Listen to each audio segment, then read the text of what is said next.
Today on the newscast, is Hamas looking to ignite a multi-front war against Israel? Plus, the Biden administration completes a $6 billion ransom payment to the Iranian regime. Get all the breaking details next.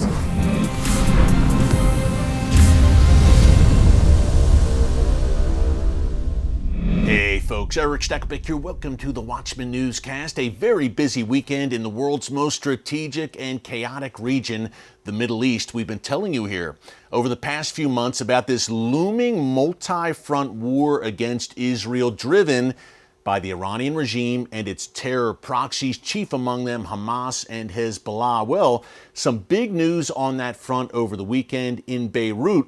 A top Hamas leader met with other terror groups, and they talked once again about a united multi-front war against Israel. We're going to break that down for you. Very important story there that the mainstream media, surprise, surprise, is ignoring. Secondly, we want to get into today's breaking news. Remember that deal we told you about? The Biden administration and the Iranian regime, a hostage swap that would see Iran release 5 U.S. citizens from Iranian custody in return for the Biden administration releasing some $6 billion in frozen Iranian assets back to the Iranian regime. Well, the deal is done. It was completed today. We'll have all the latest details on that and the larger ramifications of this massive ransom payment from the White House.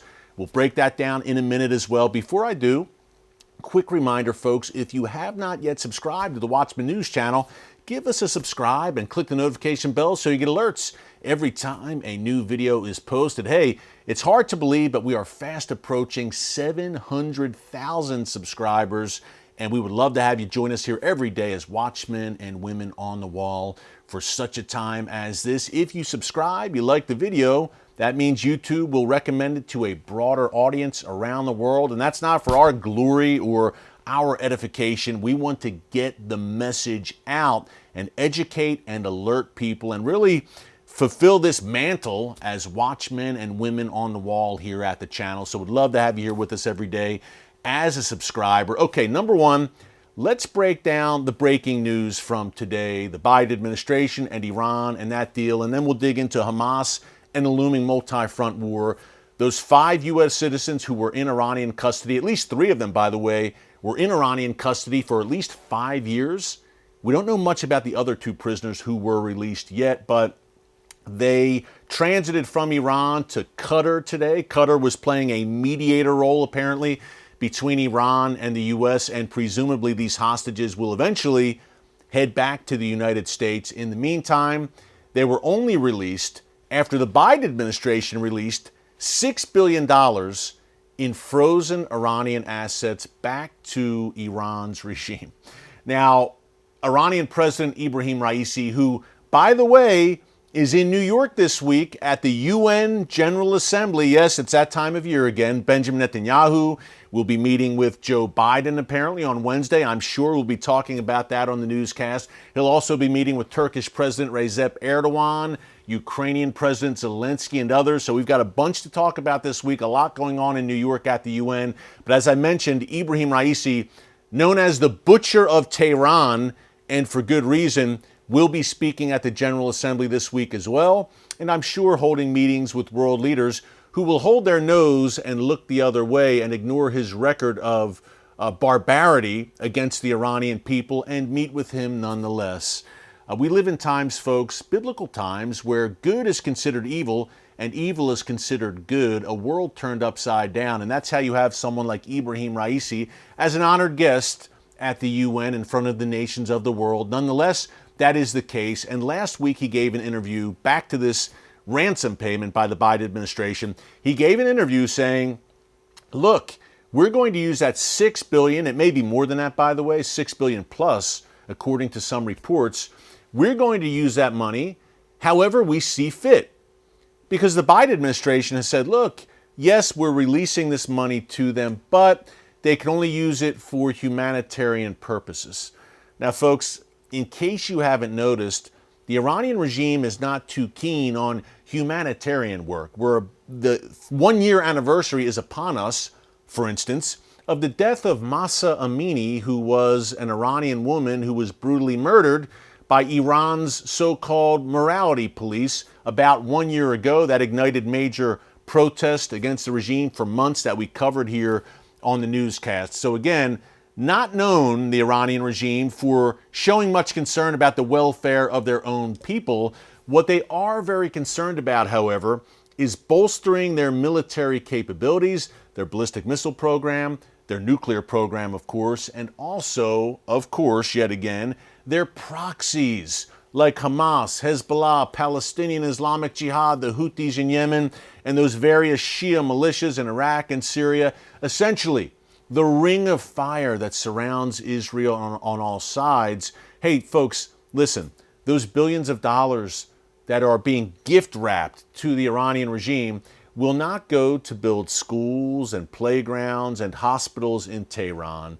What they will do, though, is they will travel into the hands, those funds, of Hamas and Hezbollah, and they will then be used to destroy schools and hospitals and playgrounds in Israel and points beyond. At least that is the intention. So it's pretty clear that Iran's not going to use that $6 billion to feed needy and hungry Iranians. It will go towards a ballistic missile program, a nuclear program, and into the hands of Iran's proxies. Anyone with eyes can see that.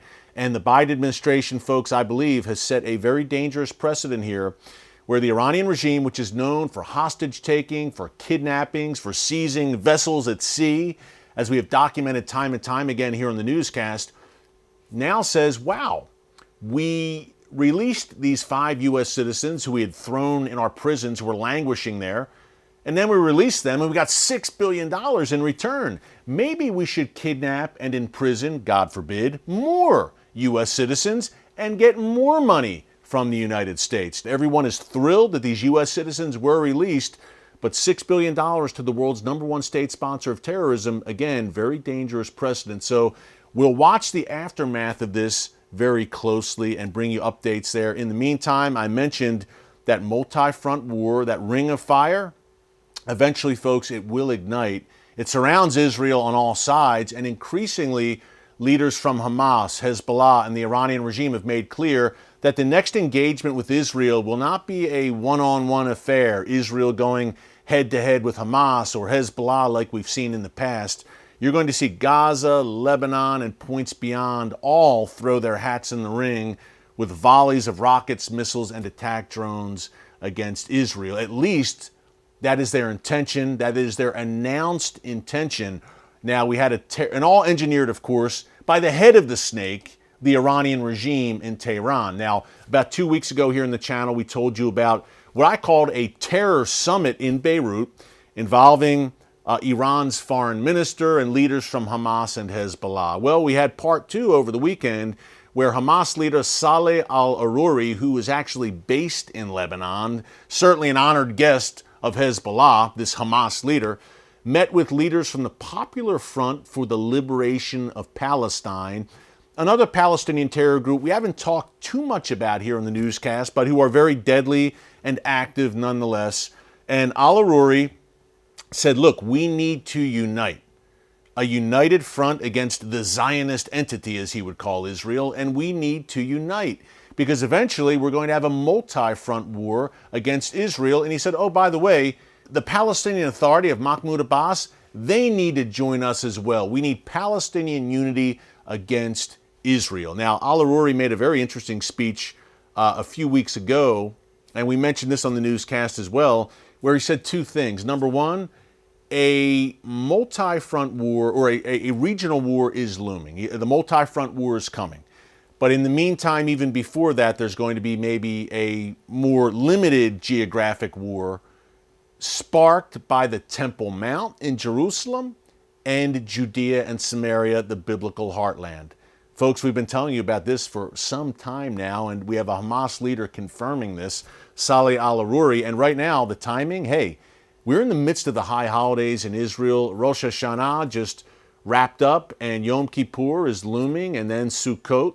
And the high holidays will end on October 6th. But in the meantime, Israel and Jewish entities and institutions around the world are on high alert right now, folks. heavily armed guards outside of synagogues. It's really a sad state of affairs because of the increase in attacks in Israel, the massive uptick, some 124 attacks since the beginning of this year alone, attacks and attempted attacks, including some shooting and stabbing attempts just over the weekend during Rosh Hashanah.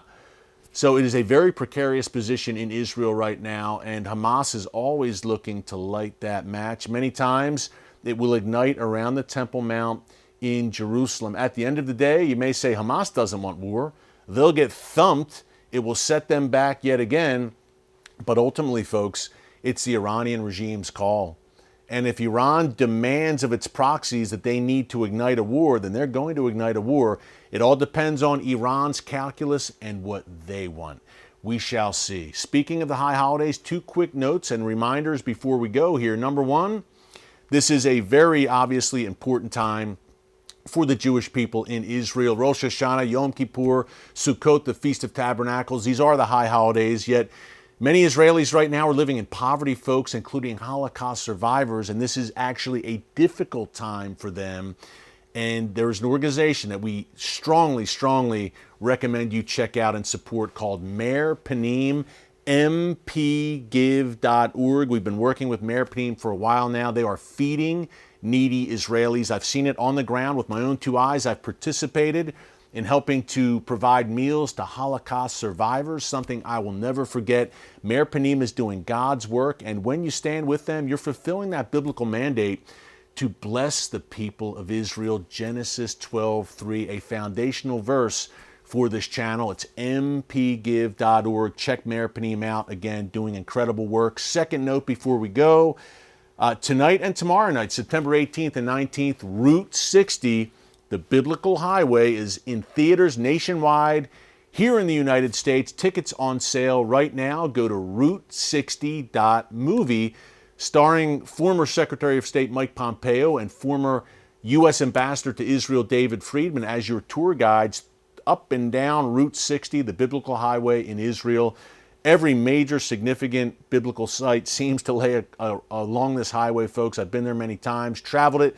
Jerusalem, Bethlehem, Nazareth, Shiloh, and beyond. Incredible film, so well done. Again, theaters nationwide right now, 2 nights only. September 18th and 19th, Monday, Tuesday. Grab your tickets at route60.movie. If you love Israel, you will love this movie, I guarantee it. Incredible. Had a chance to attend the red carpet premiere last week. Hey, thanks so much for joining us here today on the Watchman Newscast. Until tomorrow, God bless you. And remember, never hold your peace. Hey everyone, thanks for checking out the Watchman Newscast. Make sure you hit the subscribe button so you never miss an upload, and tap the bell icon so you're notified every time a new video is posted. And don't forget to share your thoughts, insights, and comments below. Thanks for watching. We'll see you back here tomorrow.